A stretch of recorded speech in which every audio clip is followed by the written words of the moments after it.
Dans cette vidéo, on va calculer des produits scalaires à l'aide d'un repère orthonormé dans l'espace. Donc voici trois exercices. Premier exercice, A, B, C, D sont 4 points donnés par leurs coordonnées. Les droites AC et BD sont-elles orthogonales?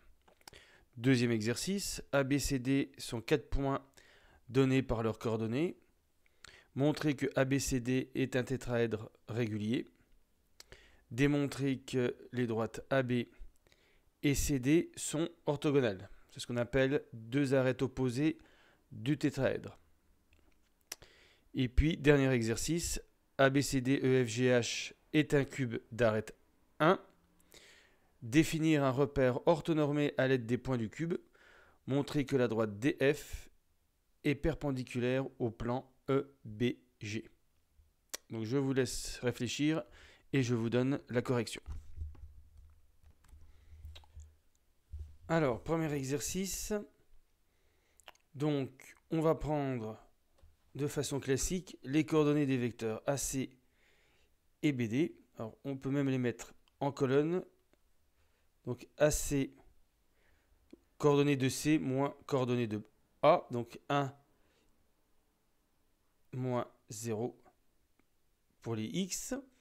Ensuite, 1, moins 2, moins 1 pour les Y. 1, moins 4, 5 pour les Z. Même chose pour BD. Donc 4 moins 2, 2, 0 moins 1, moins 1, 1 moins 0, 1. Et donc pour le produit scalaire, AC scalaire BD, XX' plus YY' plus ZZ', 1 fois 2, plus moins 1 par moins 1, plus 5 fois 1. Voilà. Ligne par ligne, on fait les produits. Et puis, on ajoute les trois produits. Donc 2 plus 1 plus 5, ça fait 8. 8, c'est différents de 0. Donc les vecteurs AC et BD ne sont pas orthogonaux. Donc les droites AC et BD ne sont pas orthogonales. Il aurait fallu trouver 0 pour le produit scalaire, pour qu'elles soient orthogonales.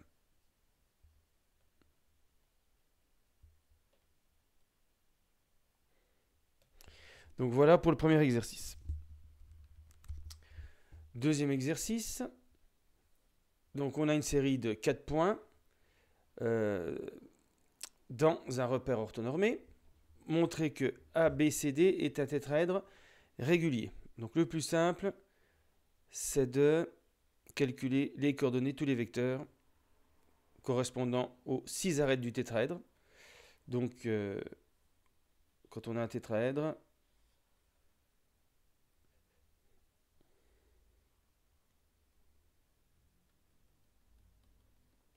donc ici, A, B, C, D. Donc on a 1, 2, 3, 4, 5, 6 arêtes. Il va falloir vérifier que les 6 arêtes sont de même longueur. On suppose qu'on ne connaît aucune propriété sur le tétraèdre régulier. Alors AB, donc 4, moins 4, 0. Moins 4, moins 4, moins 8. Et puis moins 8. Donc je ne réexplique pas comment je calcule les coordonnées. AC, ça va être moins 8, 0, moins 8. AD,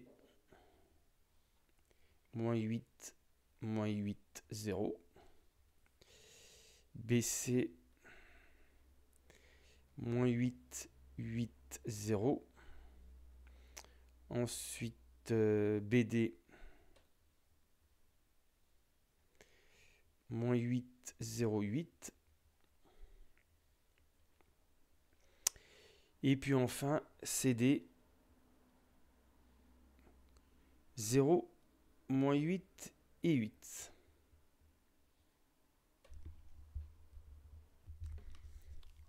Voilà, donc maintenant pour les longueurs, par exemple AB, on s'aperçoit qu'on aura toujours le même calcul. Alors par exemple pour AB, la longueur c'est racine de 0 au carré plus moins 8 au carré plus moins 8 au carré. Quand on a les coordonnées des vecteurs, voilà ce qu'on peut faire parce qu'on a la longueur AB au carré égale AB scalaire AB.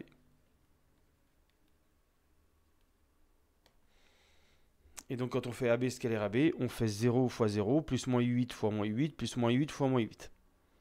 Voilà, ça évite de passer par la formule xb moins xa au carré, plus yb moins ya au carré, plus zb moins za au carré.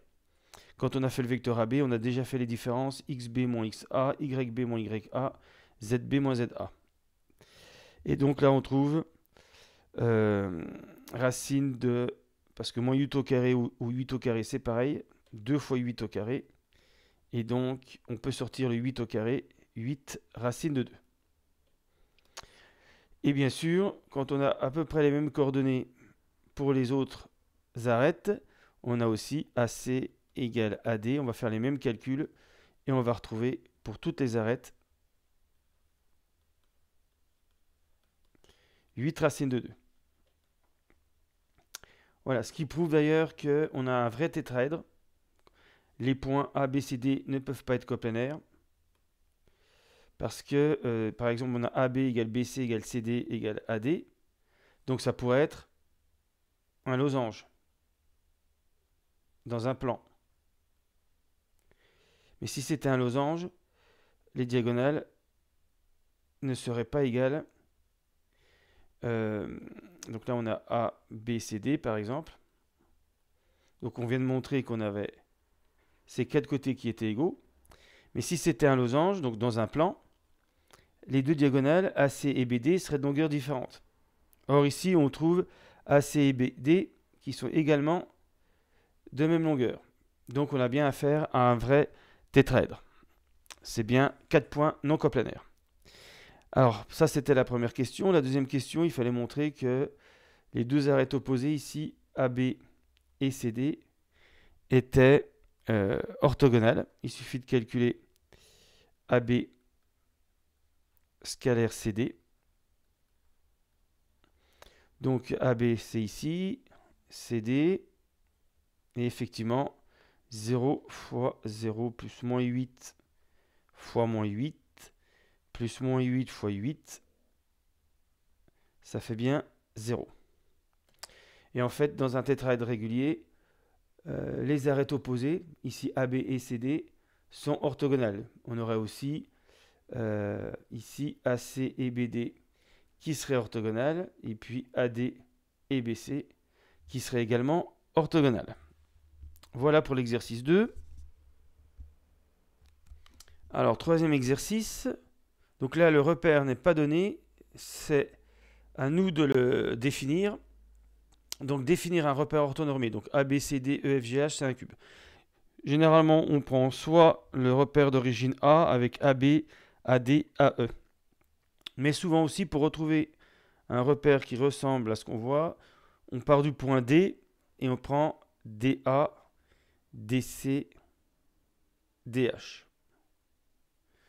Plusieurs façons de faire. Donc je vais prendre plutôt celui-là. Je vais prendre comme repère donc d'origine D et puis DA pour les X, DC pour les Y et puis DH pour les Z.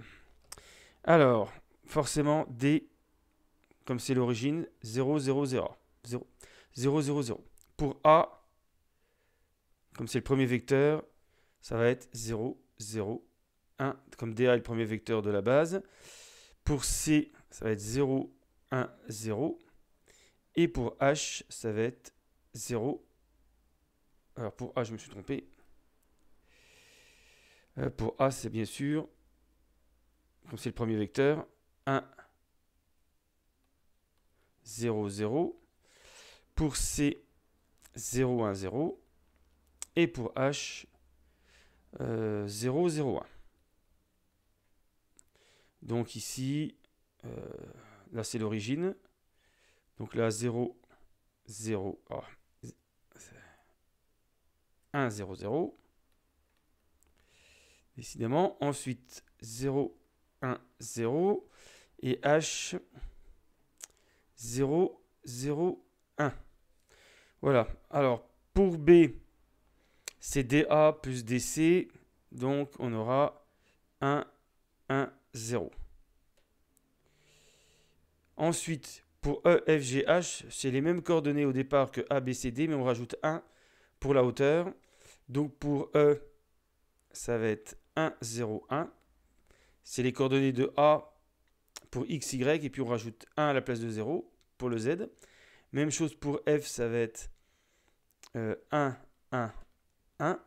Parce que pour aller de D vers F, on fait DA plus DC plus DH. Ensuite pour G, ici, 0, 1, 1. Voilà, on a toutes les coordonnées. Alors, si on veut vraiment justifier, par exemple DG, il faut utiliser tous les vecteurs de la base, donc DA, DC, DH. Donc DG, on fait 0 DA, plus, ensuite il faut faire DC, une fois DC, et puis après il faut faire CG pour arriver à G, et CG c'est pareil que DH. Donc le vecteur DG se décompose selon les vecteurs DA, DC et DH de cette manière, ce qui veut dire que G a pour coordonnées dans le repère donné 0, 1 et 1. Voilà comment on peut faire pour tous les points. Alors, une fois qu'on a trouvé les coordonnées des points, comment montrer que la droite DF est perpendiculaire au plan donc E, G, B.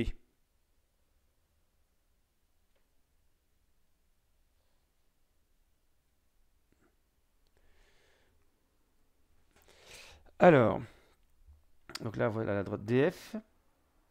Donc une droite est orthogonale à un plan quand elle est perpendiculaire, quand elle est orthogonale à deux droites séquentes du plan. En termes de vecteurs, ça veut dire que le vecteur DF doit être orthogonal à deux vecteurs directeurs non collinaires du plan EBG. Donc par exemple EB et EG. Donc il suffit de calculer en fait les coordonnées des vecteurs DF, ensuite EB,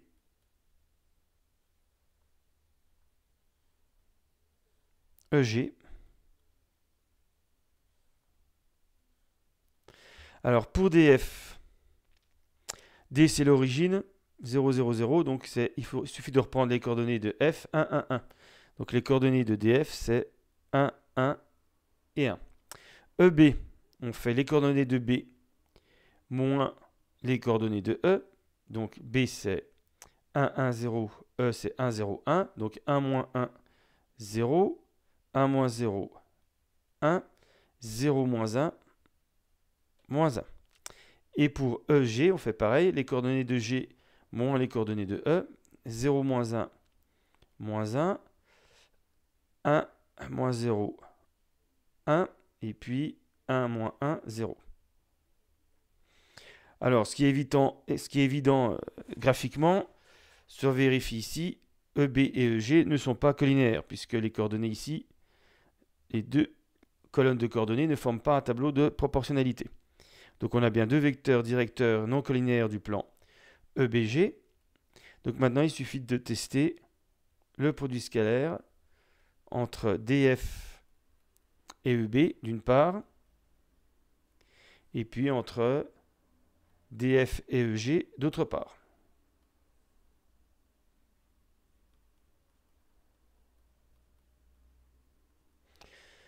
Donc pour DF scalaire EB, ça fait 1 fois 0, plus 1 fois 1, plus 1 fois moins 1, et bien sûr ça fait 0.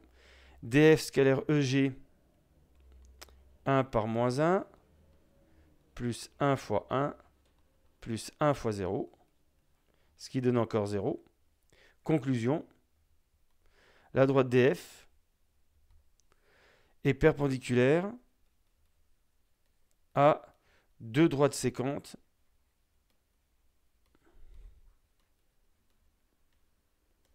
du plan. Alors, la droite DF est orthogonale plutôt à deux droites séquentes du plan EBG, parce que DF en fait ne croise pas, n'est pas séquente ni avec EB ni avec EG. Donc on ne peut pas dire perpendiculaire, mais on va dire orthogonale. À deux droites séquentes du plan EBG, mais on a le droit de dire le vecteur DF est orthogonal à deux vecteurs directeurs non collinaires du plan EBG.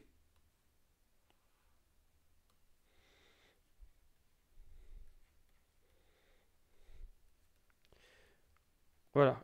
Et avec cette condition, on peut en déduire que la droite DF est orthogonale ou perpendiculaire. Là, on peut dire perpendiculaire parce que ça croise au plan EBG. Voilà comment on montre qu'une droite est perpendiculaire à un plan. Il faut montrer qu'elle est orthogonale à deux droites séquentes du plan. Donc le vecteur directeur de la droite DF, un vecteur directeur de la droite DF, est orthogonal à deux vecteurs directeurs non collinaires du plan EBG.